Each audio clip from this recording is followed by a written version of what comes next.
finally, we learn from this passage that we need to be committed to becoming holy, to being more like God, committed to expressing the spiritual disciplines in our lives so that we can become more like Jesus.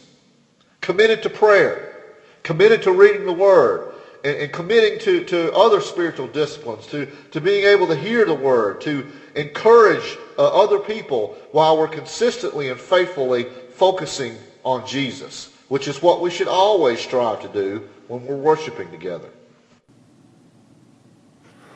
Now, in closing this morning, I want to share a story with you. A lot of you know about the story of the city of Pompeii and Mount Vesuvius erupting and destroying that city. This story is about a Roman sentinel who was guarding the city of Pompeii, right before the ancient city was about to be destroyed.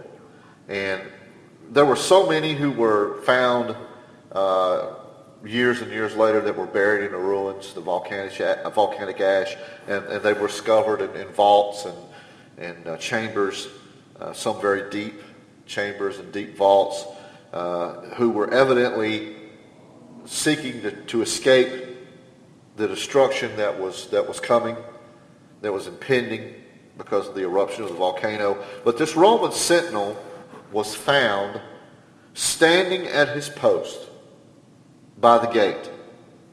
And he was guarding the city as his captain had commanded him to do, with his hands still wrapped around his weapon, his spear.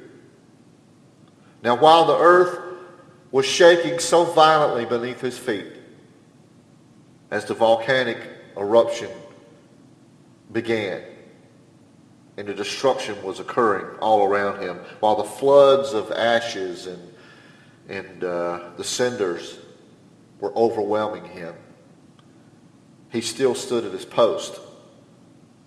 And they found him there in that position, guarding his post 1,000 years later. We're called to be faithful, to be committed to God. Just like this Roman sentinel was committed to doing his job, to following his orders, to doing what his captain had ordered him to do. We're called to be faithful, to be trustworthy, to be committed. And, we always expect God to be faithful to us. And indeed we should, because God does not break his promises. He's not like we are. He doesn't lie.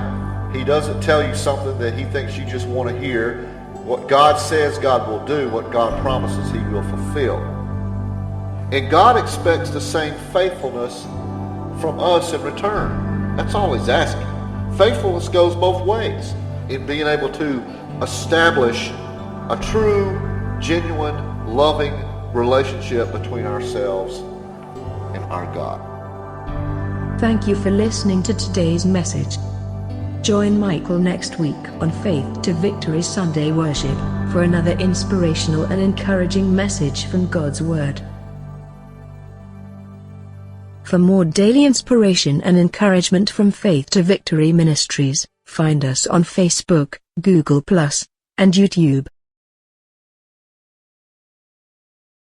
You're listening to the FTV Radio Network, broadcasting exclusively on Spreaker.com Internet Radio and iHeartRadio.